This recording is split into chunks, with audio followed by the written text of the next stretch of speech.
Aprender a aprender, vamos a conocer muchas perspectivas sobre lo que se refiere, cuáles son sus ventajas y sobre todo cuáles serían sus características. Me quiero presentar, me quiero pues estar con ustedes. Permítanme un momento. Mi nombre completo es Cruz Francisco Mojica Roa. Soy licenciado en Psicología, egresado de la UNAM. Soy catedrático, o más bien tengo maestría en Desarrollo Humano y Ciencias de la Educación Familiar. Tengo varios diplomados, pero los más representativos sería uno que se conoce como Dirección de Personal por la Ibero y Dirección de Salud por la UAE. Estoy certificado en Conocer. Soy catedrático tanto de la UAM como de la UVM. Mi experiencia laboral más como instructor o como facilitador son de más de 30 años. Soy originario de la Ciudad de México.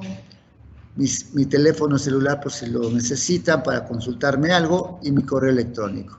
Bien, vamos directamente al tema.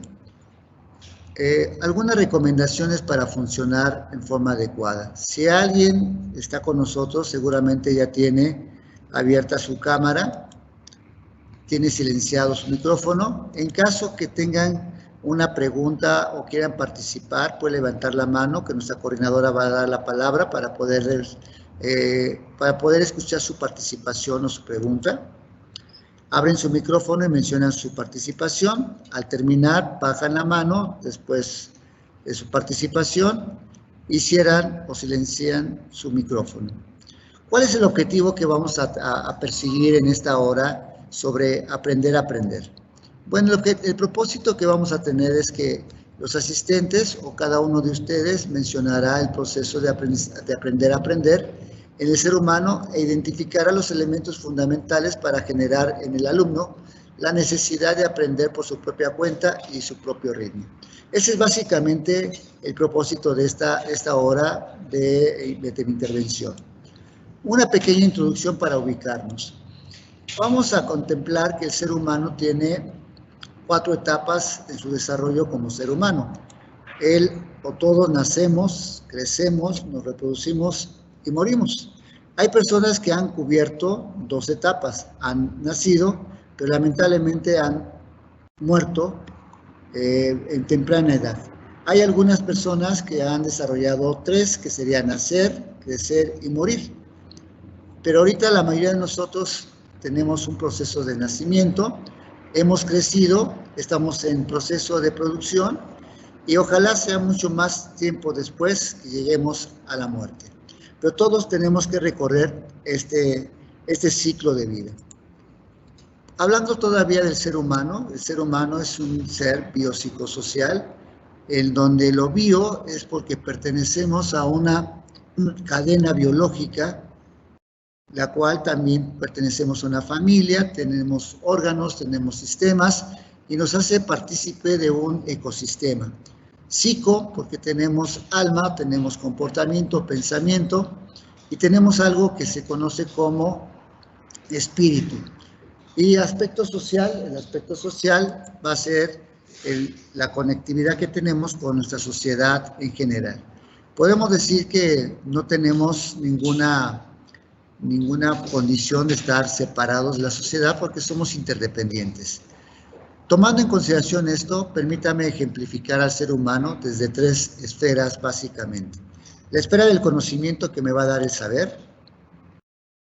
Si ustedes se ubican, no es un conocimiento, un proceso que se lleve desde el nacimiento, sino ya traemos conocimientos desde la evolución del ser humano, que nos hace partícipes de algunas acciones ya encaminadas y sustentadas en un punto de vista humano.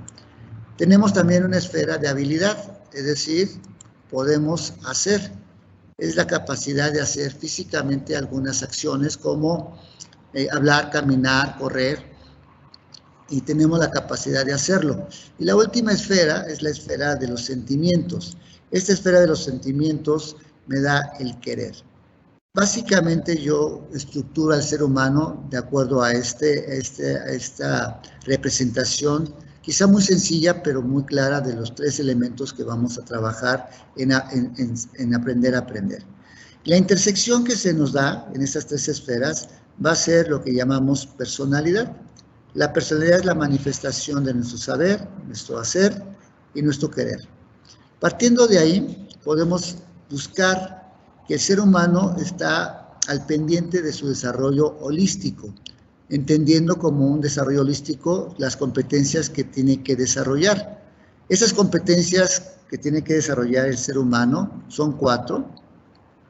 Básicamente, el ser humano tiene que desarrollar la competencia saber saber, el saber hacer, el saber ser, y la última competencia sería la competencia de la convivencia a nivel social. Entonces, la cuarta competencia es el saber convivir. Si nos damos cuenta, desde el principio de esta estructura, ya estamos dando por implícito el aprendizaje por nuestra propia cuenta. El saber saber es un proceso, digamos, interno del ser humano, y cada una de las esferas es igual. Si yo logro en su momento desarrollar estas 4 competencias, básicamente voy a tener una forma de vivir en forma responsable con el mundo que me rodea, porque voy a saber, voy a poder hacer, voy a hacer y voy a poder convivir. Como les mencionaba hace un momento, esto me va a permitir tener una estructura holística. Podemos hacer varios ejercicios para poder ubicar cómo está mi sistema holístico o mi ser holístico. Básicamente el sistema holístico se conoce como mi interacción integral. Para ello puedo hacer una pequeña autoevaluación de cómo está mi cuerpo físico, mi cuerpo mental, mi cuerpo emocional, mi cuerpo espiritual. Son los 4 cuerpos que en este caso vamos a tocar. ¿Cómo puedo evaluarlo? Bueno, si hago una esfera o hago un círculo y la esfera la divido en 4 partes, cada parte va a estar compuesta por el cuerpo que estamos mencionando. Y si soy muy analítico o me evalúo a mí mismo, voy a encontrar que el cuerpo físico es esa capacidad que tengo o esa intención que tengo de cuidar mi físico. No solamente de ponerme fuerte o ponerme en condición atlética, sino es una condición de salud. ¿Qué tanto voy al médico, a mis chequeos normales? ¿Qué tanto cuido mi alimentación? ¿Qué tanto hago ejercicio? Es la manera en que voy a poder determinar mi cuerpo físico. El cuerpo emocional son todas aquellas manifestaciones que tengo para demostrar a la gente que me rodea mis emociones sobre algún aspecto en particular, si estoy enojado, si estoy contento, o simplemente qué es lo que siento por las personas. El cuerpo mental es cómo cultivo mi cognición, mi capacidad raciocinio. Leo cuántos libros al año, voy a museos, voy a ciudades, me cultivo a nivel mental. Y el aspecto cuerpo espiritual es esa capacidad de asombro que tenemos los seres humanos por cosas que nos maravilla o que nos sorprende y que estamos en un momento dado buscando cuál es la razón de todos estos fenómenos que nos rodean. ¿Qué tengo que hacer? Bueno, voy a colocar en cada línea, en la línea A que corresponde al cuerpo físico, cómo me cuido mi cuerpo.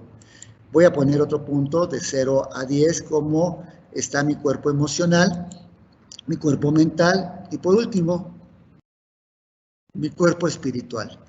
Y yo tengo que cerrar estos 4 puntos con líneas rectas uniendo los puntos y lo que vaya cerrándose, va a ser mi capacidad holística que tengo dentro de mi desarrollo, dentro de mi vida. Cabe mencionar que cada cuerpo o más cada evaluación holística es única. ¿Por qué? Porque el ser humano, el hombre, es único y irrepetible. No vamos a encontrar 2 evaluaciones iguales. Tenemos diferentes experiencias, tenemos diferentes intereses. Ok, partiendo de esto, el aprender a aprender me va a estar orientando a que yo crezca o que yo tenga este equilibrio de los 4 cuerpos para poder actuar de una manera más razonable.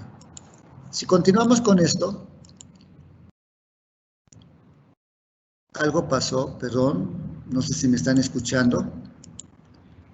Ok.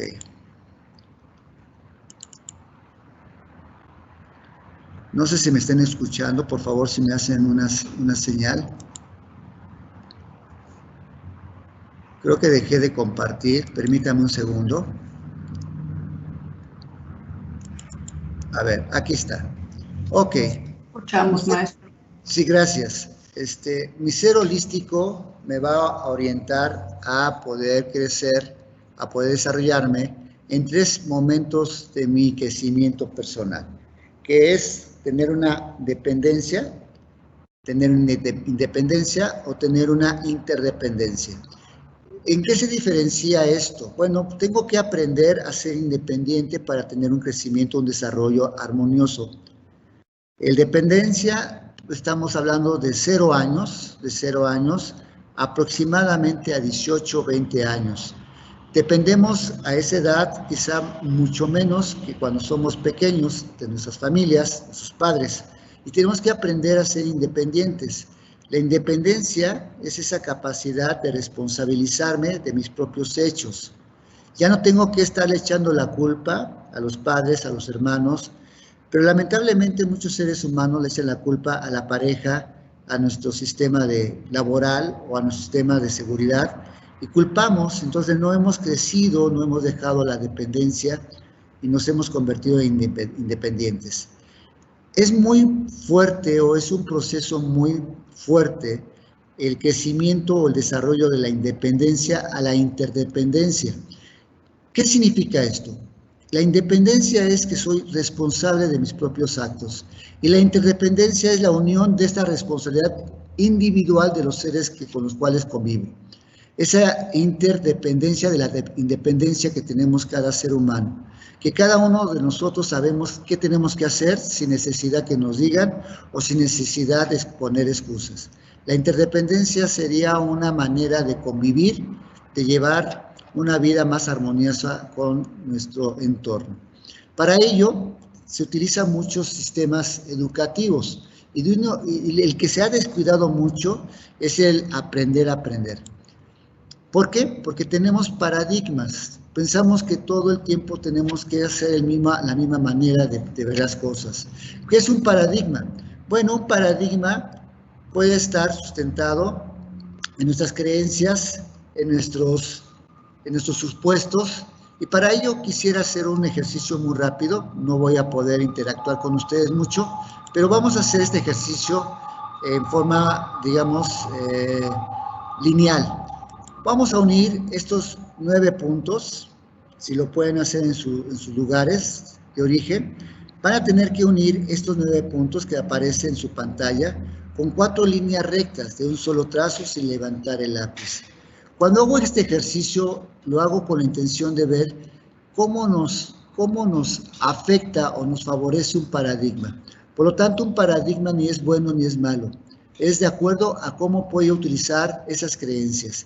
Si ustedes están trabajando con la unión de esos 9 puntos con 4 líneas rectas, probablemente me digan no se puede y tendrán la razón. Probablemente algunas personas me digan sí se puede y tendrán la razón. Alguien me puede decir también, oye Paco, ¿cómo es posible que en las 2 condiciones, que se puede o no se puede, digas que tenemos razón? Bueno, lo que pasa es que mi paradigma me va a poder salir adelante o avanzar o desarrollar o quedarme estancado si digo que no se puede. Miren, si se puede unir estos puntos, claro que se puede. La cuestión es que yo tengo que salirme del cuadrado que forman estos 9 puntos. Porque si yo quiero unir estos 9 puntos con 4 líneas, va a estar imposible. Pero si me salgo, la respuesta va a estar correcta en la parte inferior de la pantalla. Si se dan cuenta, aquí acabo de proyectar la solución de unir estos 9 puntos con 4 líneas rectas. Si ustedes son observadores, la solución está en salirme del cuadrado que forman estos 9 puntos. En la medida en que yo vea la posibilidad de que las cosas se pueden lograr, es la manera en que yo pueda crecer o desarrollarme. Si en un momento dado yo les dijera, bueno, ok, ya hicimos la unión de estos 9 puntos con 4 líneas rectas. ¿Qué les parece si me dicen si se puede o no se puede hacerlo con una sola, con 3 líneas rectas? Con 3 líneas rectas unir estos 9 puntos. Se los voy a poner más fácil. Unir estos 9 puntos con 2 líneas rectas. Bueno, mucho más fácil, con una sola línea recta. Probablemente ustedes puedan concebir que estoy tratando de manejar una situación no real. Pues quiero decirles que no, que sí se puede unir estos 9 puntos con una sola línea recta. ¿De qué manera? Cuando hablamos de 4 líneas rectas, tuvimos que salirnos de los 9 puntos. Aquí tendríamos que cambiar nuestro paradigma, nuestras creencias, y en vez de tener una punta tan delgada o tan pequeña o tan fina de mi lápiz, puedo yo mandar a hacer un plumón grueso para hacer lo siguiente. Y se dan cuenta, con un solo trazo, con una sola línea, puedo cubrir tanto los 9 puntos como lo que yo necesite.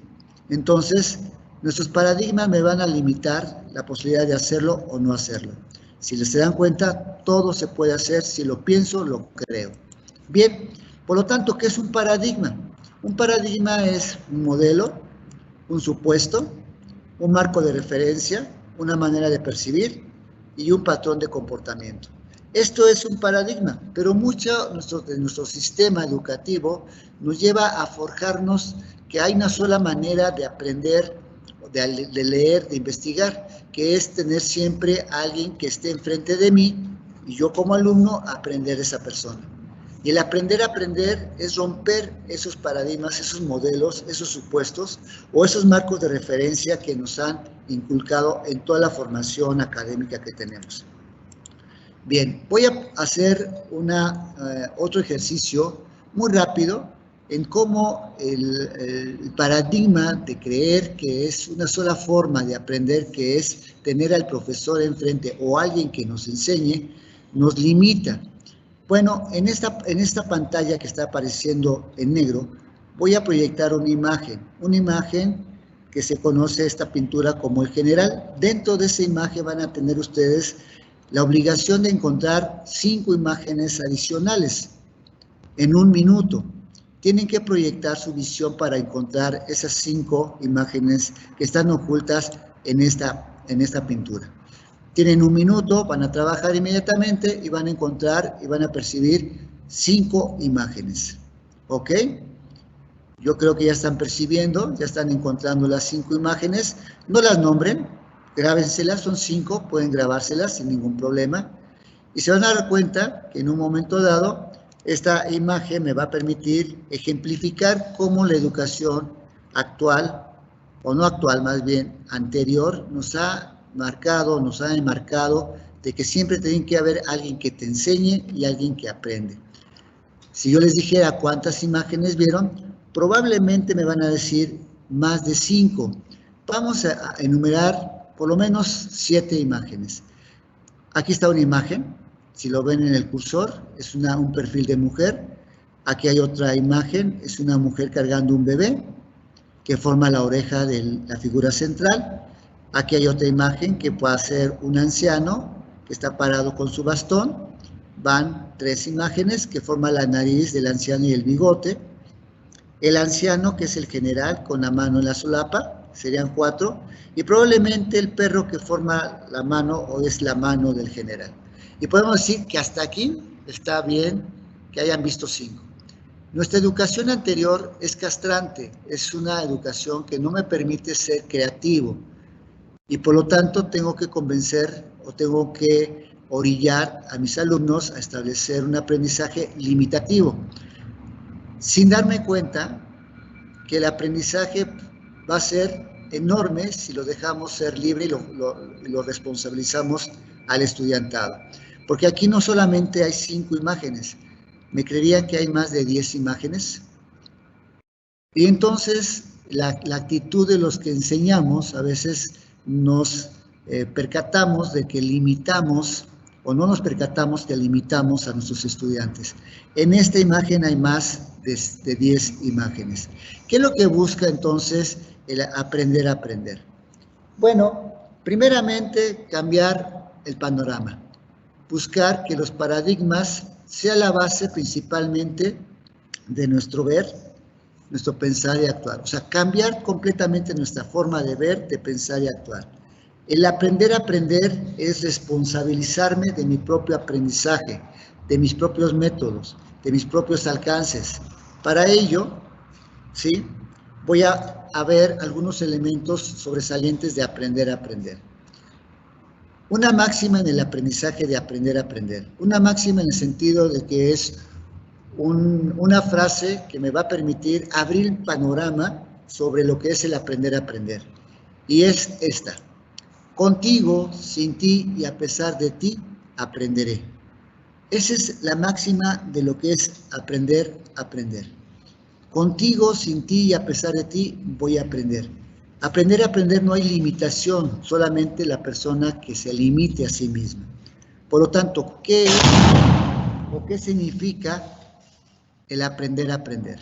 Lo que significa es la habilidad y la disposición para adaptarse a nuevas tareas mediante la activación del comportamiento para pensar y una perspectiva de esperanza a través del mantenimiento de autorregulación cognitiva y afectiva de la actividad aprender. Si se dan cuenta, es una habilidad que tenemos que desarrollar. Lamentablemente no hemos desarrollado los profesores, los maestros de los diferentes niveles académicos, no hemos animado a las personas, a los niños, a los jóvenes a aprender a aprender. Hay algunos sistemas que sí han trabajado sobre ello. Les quiero decir, la Universidad Nacional Autónoma de México, la UNAM, tiene un sistema que está sustentado en esto, que lo mantiene los CCH, los Colegios de Ciencias y Humanidades. Quizá haya otras instituciones que estén promoviendo el aprender a aprender. O nuestros días, o nuestra situación de ahorita de la pandemia. Hemos tenido la gran necesidad de aprender a aprender. No necesitamos tener a alguien que esté frente a nosotros para lograr ese aprendizaje. ¿Cuál es la función de la educación, lamentablemente? Lamentablemente una de las funciones es que en la educación que tenemos en este momento, que es incierta, deberíamos de fomentar que la juventud genere competencias y que genere confianza en sí mismo para poder afrontar esta incertidumbre que tenemos por la pandemia, por las condiciones de la enseñanza y sobre todo enseñar a los aprendices a que lo hagan bien, que hagan sus propios planes de trabajo, sus planes de cómo adquirir el conocimiento. Un trabajo o una situación ardua, porque lamentablemente, vuelvo a repetir, estamos acostumbrados a ser en el aprendizaje pasivos, no activos. ¿Cuáles son los elementos de aprender a aprender? Son muchos elementos, pero me voy a quedar con los siguientes. Tres elementos. Los elementos cognitivos, que es esa capacidad de tomar la conciencia del aprendiz para poder ejecutar tareas o establecer estrategias y sobre todo regular el proceso del aprendizaje. Vamos a trabajar sobre el elemento cognitivo. También vamos a trabajar sobre el elemento afectivo. ¿Por qué? Porque el estar solos aprendiendo o sin una guía directa, tenemos que ser capaces de razonar cuáles son los éxitos que voy teniendo del aprendizaje, no perder la brújula en el sentido del esfuerzo, va a requerir más esfuerzo, metas concretas, autoconcepto de que sí puedo lograrlo, una autoestima fuerte porque voy a tener que estar ahora sí trabajando solo, atribuciones y expectativas de logro. Y el último elemento sería los elementos sociales. La sociedad a veces no nos quiere soltar, pero en este aprender a aprender, una característica del ambiente social es que el aprendiz va a copiar, va a modelar las atribuciones y la conducta de los otros que están mirando. Entonces vamos a ver que son tres elementos fundamentales: cognición, afectivos y sociales. ¿Cuál es la dimensión cognitiva? La dimensión cognitiva es, sobre todo, lo siguiente. Es la conciencia y los motivos y las metas que el aprendiz debe de establecerse. Es su capacidad que en un momento dado va a tener que orientar para lograr el éxito cognitivo en la demanda de sus tareas académicas. Otro elemento, otra dimensión sería la planificación de su propio aprendizaje. Otro aspecto sería la utilización de estrategias propias y eficaces, no solamente copiadas, sino puede ser una estrategia diseñada profesamente por el aprendiz. Además, la supervisión va a ser una autosupervisión, no vamos a requerir a alguien que esté supervisándonos. Y, por último, sería comprobar el aprendizaje o el proceso de aprendizaje. Siguiendo con la dimensión socioafectiva, juntando los dos elementos, vamos a tener que modelar nuestra actitud del aprendizaje o del aprendiz. ¿Mediante qué? La reflexión. Sobre todo una reflexión en la cual me permita manejar mis emociones o sentimientos y generar con ellos un aprendizaje específico y sobre todo que me permita lograr un aprendizaje general. Sentirme confiado, o sea, la autoestima, seguro, autónomo, como una persona capaz de poder proporcionar apoyo o pedir apoyo, o sea, es una capacidad mutua, que pueda participar en grupo o en forma individual, que no pierda mi identidad y sobre todo que pueda ayudar a crear valores sociales y afectivas para el comportamiento general. Algunas ideas básicas sobre el aprendizaje, de aprender a aprender. Una idea básica es que no debemos de pensar que solo se aprende viendo o con alguien enfrente, sino convertir el aprendizaje en un objeto de reflexión. Constantemente el aprender a aprender me va a permitir reflexionar sobre lo que estoy aprendiendo. Otro aspecto, no se puede enseñar al margen de los contenidos. Definitivamente el aprender a aprender no es que se encuentre fuera de los contextos que se tenga que aprender, está incluido, solamente que no lo estamos viendo como un proceso generalizado. Adicional a ello, podemos también tener una idea que es que no se puede enseñar si no hay un sistema escolarizado. Hay maneras de aprender sin necesidad de alguien enfrente. Otro aspecto, sí exige tiempo, pero también exige silencio, mucho silencio, más concentración para generar la reflexión. Tenemos que tener una actitud seria, no es un juego, no es aburrido para nada, podemos buscar metodologías que me permitan enriquecer lo aprendido, pero sobre todo me va a permitir eliminar el prejuicio o ser juiciosos, sobre todo por el aprendizaje que estoy adquiriendo. Otro aspecto que tenemos que hacer es que tenemos que cambiar el enfoque, cambiar un enfoque de una actividad aparentemente pasiva a una actividad totalmente activa. Aprender a aprender en el aula también se puede llevar. Si el profesor en un momento dado genera la responsabilidad de cada alumno sobre su aprendizaje, se puede establecer este aprender a aprender en las aulas. ¿De qué manera? Bueno, identificar al aprender que se puede asumir o se puede utilizar en cualquier área del conocimiento. Otro aspecto es que analizar lo aprendido, los conceptos que estamos aprendiendo, me va a permitir reflexionar sobre cada uno de los contenidos. Otro aspecto es promover la reflexión o establecer estrategias mediante la planeación, mediante el control y la supervisión personal del aprendizaje. Asimismo, vamos a ajustar los alcances para poder favorecer el éxito del aprender a aprender en las aulas. Y por último, vamos a leer y escribir cosas que me permitan reforzar este aprendizaje de aprender a aprender. Y por último, voy a través de una evaluación formativa garantizar que sí se llega al aprendizaje. Siguiendo con el análisis de la modificación de la concepción de aprender a aprender, vamos a tener que los estudiantes desarrollen sus propias teorías, que determinen las cargas emocionales que van a tener que estar lidiando en cada asignatura. Asimismo, vamos a tener que enseñarles que desarrollen teorías, prácticas y sobre todo que tengan una estructura o una metodología de aprendizaje que les permita utilizar la experiencia reales del aprendizaje. Como también tenemos que generar un hábito para poder manejar esa capacidad de enfrentar al conocimiento o a la destreza y adaptarnos a esos cambios escolares que puedan existir. Bien, analizando también y siguiendo con el análisis de modificar la concepción, tenemos que determinar que el aprendiz o la persona que está teniendo este sistema de aprender a aprender va seguramente a alcanzar las metas. ¿De qué? De la asignatura que esté cursando o los cursos que en un momento dado pueda proporcionarse. Y por último, es establecer actividades específicas para poder modificar conceptos o analizar conceptos. Si se dan cuenta, todo esto es una tarea que se realiza por parte del aprendiz. Pero aquí viene una pregunta, ¿se podrá evaluar el aprender a aprender?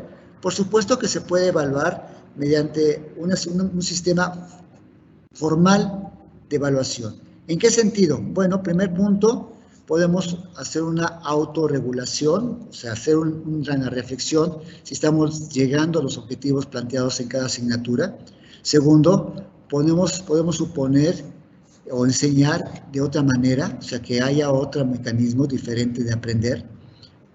Compartir los objetivos, las tareas que quizá hemos propiciado al inicio de cada asignatura. Identificar los indicadores para la evaluación. Hacer una evaluación, coevaluación o autoevaluación bien firme, o sea, bien madura. Y sobre todo, ensamblar lo aprendido conjuntamente, es decir, formar equipos para que puedan determinar el grado de aprendizaje entre equipos que hayan trabajado en ese sistema de aprender a aprender. Características transversales. Considerando el concepto de transversidad como esa capacidad que podemos tener para poder proyectar con otras áreas lo que estamos estableciendo, podemos decir que aprender a aprender se puede trasladar a muchas áreas, como pueden ser competencias matemáticas, puede ser competencias científicas o tecnológicas o de salud, puede también transferirse a competencias culturales y artísticas, asimismo en comunicación y lingüística, tratamiento de la información y competencia digital, sobre todo, y competencia social y ciudadana. Si se dan cuenta, el aprender a aprender también se puede realizar como una asignatura, que podamos generar esas estrategias individuales. ¿Qué docente se necesita para poder establecer este aprender a aprender? Bueno, debe ser un docente que propicie la reflexión, un docente que valore el error, que no lo vea como un fracaso, sino que lo vea como una área de oportunidad y de crecimiento, un docente que sea tolerante a la incertidumbre, porque va a toparse con alumnos que estén totalmente inciertos de lo que quieren hacer y sobre todo que se sienten fracasados. Además, tener un modelo, el docente debe ser un modelo de comportamiento estratégico, que tenga como meta la competencia y un solo contenido, y asimismo establecer la importancia del proceso o el progreso intelectual de sus aprendices, como también emocional. Y por último, aunque no lo crean, también aprender a aprender va a fomentar el trabajo en equipo. Bueno, yo quisiera agradecerles su atención. Sé que fue muy rápida la exposición por el tiempo que tenemos. Yo espero que haya sido clara. Y sobre todo, si tienen alguna pregunta o algún comentario, me pongo a sus órdenes. Yo les agradezco su participación y espero sus preguntas, por favor.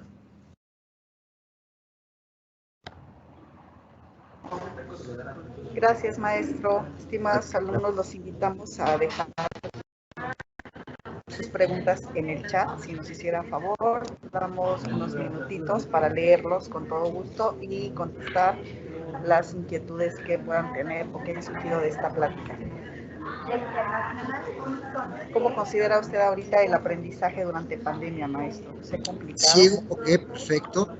Dentro de la pandemia yo lo veo ahora, quizá en su momento de iniciar la pandemia lo veía como una situación dramática, pero ahora lo veo que nos ha permitido ser más creativos en el proceso de aprendizaje. Su servidor, cierto, yo manejo más Zoom que Teams, pero me enseñó a utilizar una plataforma para llegar a mi estudiantado por medio de una plataforma digital. ¿Esto qué generó? Que tenía que o tuve que adaptarme a ese proceso de aprender a aprender mediante tutoriales de Google o en otras plataformas para saber cómo utilizar esta plataforma. Y de la misma manera encontrar mecanismos o metodologías para poder propiciar el aprendizaje a mis alumnos. Definitivamente, si lo vemos de esa manera, decía mi madre, no hay mal que por bien no venga, y creo que también tuvimos muchas situaciones favorables por la pandemia que estamos todavía viviendo.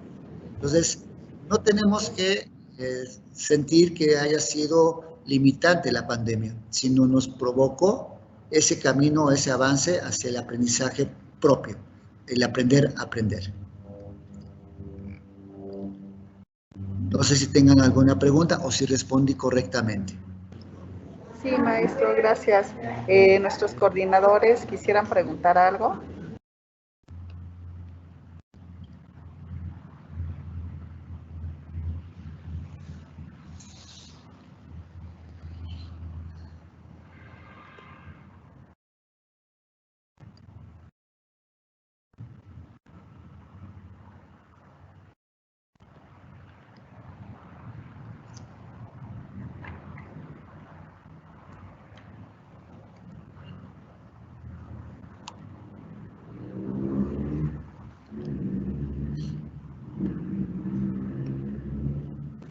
Sí, maestro, tenemos otras preguntas.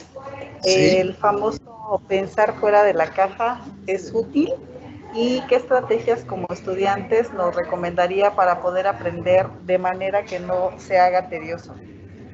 Ok, si se acuerdan de algunas diapositivas que les mencioné, son ideas que se tienen del aprender a aprender, que es tedioso el aprendizaje, aprender a aprender. Sin embargo, aquí tenemos que ser muy creativos en todo este proceso. No hay nadie más que te conozca que tú mismo. Si no te conoces, te invitaría a que hagas todo un proceso reflexivo sobre cuáles son las maneras en que tú aprendes. Hay muchos apoyos ahora audiovisuales, materiales didácticos en las redes que te pueden permitir generar ese pensamiento fuera del contexto tradicional del aprendizaje o de la educación. Si tú te das a la tarea de buscar en estas plataformas seriamente, te vas a encontrar con un cúmulo de información o de apoyos que te pueden hacer más atractivo el aprendizaje. Aquí lo que tenemos que hacer o invitar a los alumnos es que establezcan sus propias estrategias. Es más, hasta horarios también. Hay personas que son más diurnas o más nocturnas que matutinas, entonces podemos establecer también esos mecanismos de aprendizaje en casa. Lo que es el trabajo en plataforma ha dado mucha creatividad a la gente. ¿Qué se necesita? Solamente un poquito de interés para poder establecer el modo de trabajar, el modo de abordar este aprendizaje. ¿Qué podemos hacer como coordinadores o como profesores?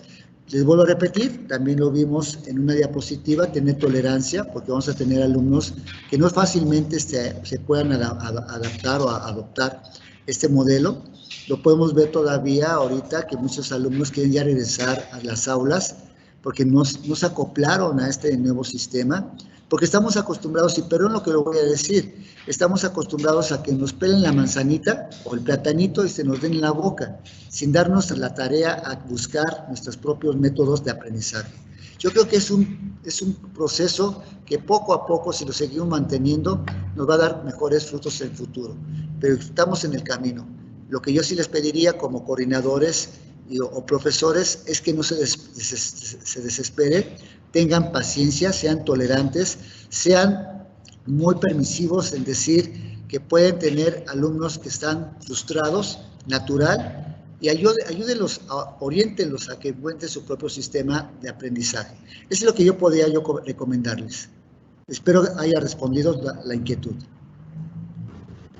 Gracias, maestro. ¿Cuál sería un consejo o estrategia para que los profesores integren las TICs a un proceso de aprender a aprender? Y nos preguntan también si alguien con TDAH, TDAH, sí. Ok. ¿Existe algún método para aprender a aprender? Vamos con la primera inquietud. ¿Qué es lo que tenemos que hacer los profesores para propiciar esto? Yo creo que, vuelvo a repetirles, está dentro, si alguien quiere las diapositivas se los mando. Tenemos que permitir al estudiantado hacer más creativos, y lo manejé en la diapositiva del general, de la fotografía del general, y que les dije, van a encontrar 5 imágenes dentro de esa imagen. El profesor somos, perdón la manera que voy a decir, a veces nos encasillamos en un cuadrado y creemos que es lo único que podemos permitir. Si hacemos que los alumnos vuelvan a rescatar ese pensamiento que tienen de niños, esa creatividad, esa forma de sorprenderse, de asombrarse de las cosas que van aprendiendo, vamos a generar un pensamiento más abierto.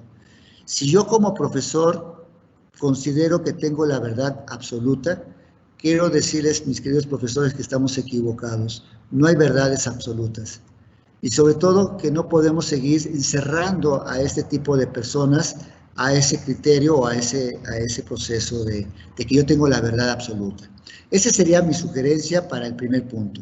¿Qué tengo que hacer como profesor? Hacer que piensen los alumnos. ¿De qué manera? Hay muchas maneras, pero el primer paso es que el profesor sea más abierto sobre las diferentes estrategias de aprendizaje. La segunda inquietud, personas, alumnos que fueron diagnosticados o que tienen un diagnóstico de TDAH, trastorno de déficit de atención y con hiperactividad. Nos espanta saber que hay un joven o hay un niño con ese diagnóstico. ¿Por qué no debemos de espantar? Hay maneras de poder conducir a este tipo de personas. Primera instancia, sí es necesario tener una medicación. Definitivo, es necesario tener un poquito más de control en lo que sería principalmente la hiperactividad.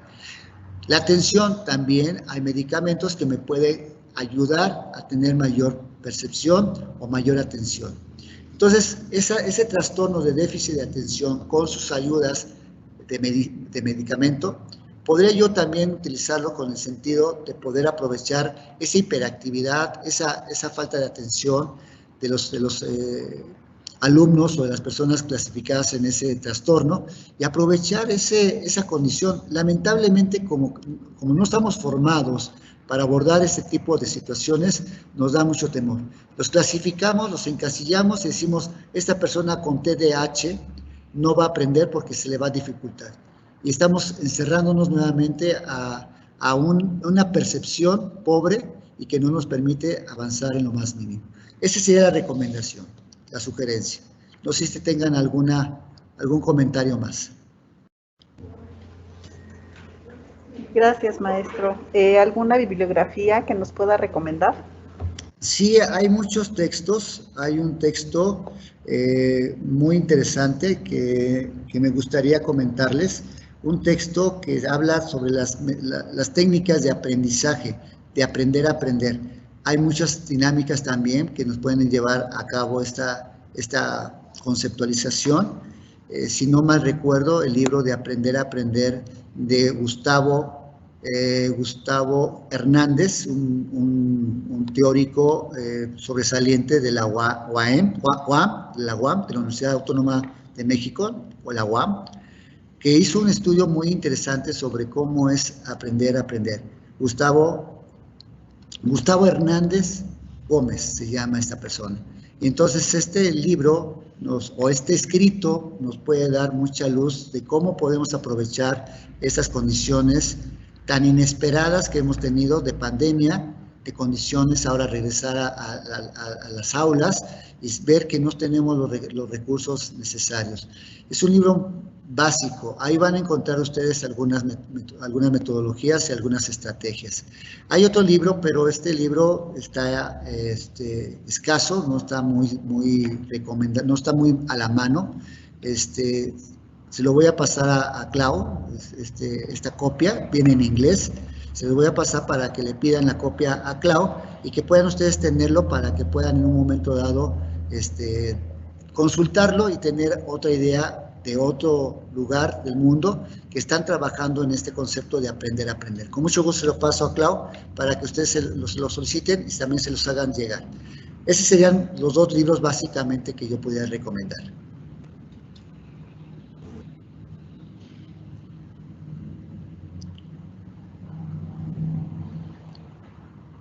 No escucho, tienes tu teléfono, tu micrófono apagado, Clau.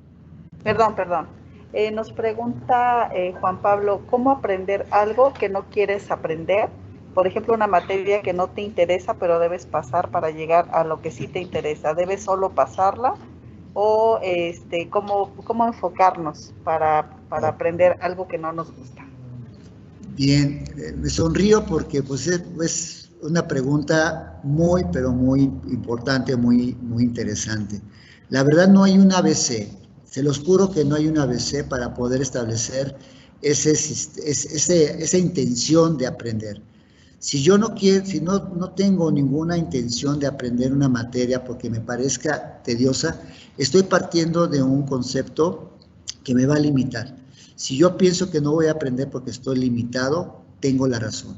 Yo mismo lo que pienso, lo creo.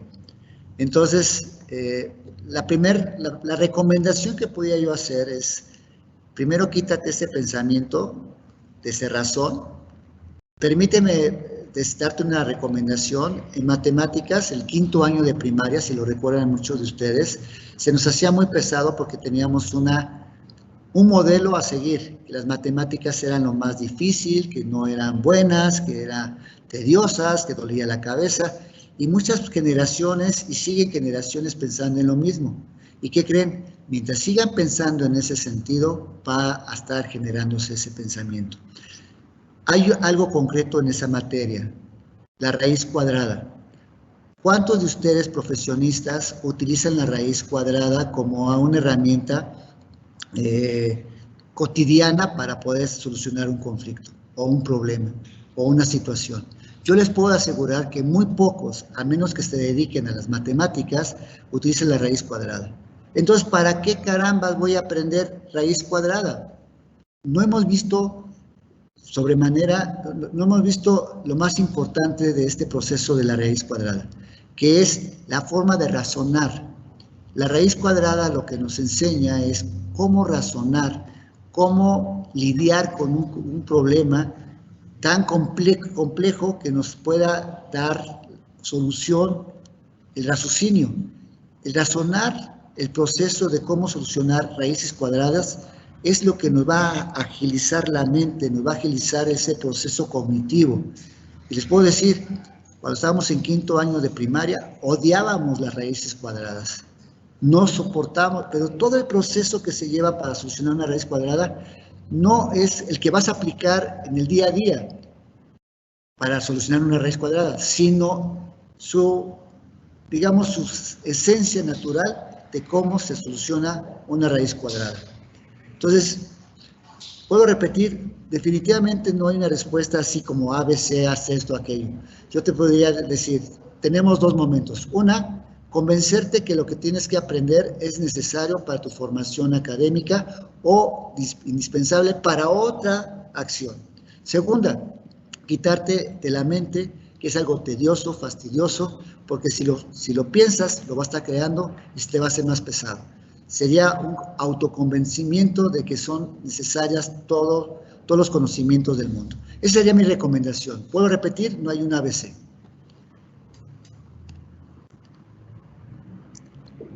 Muchas gracias, maestro.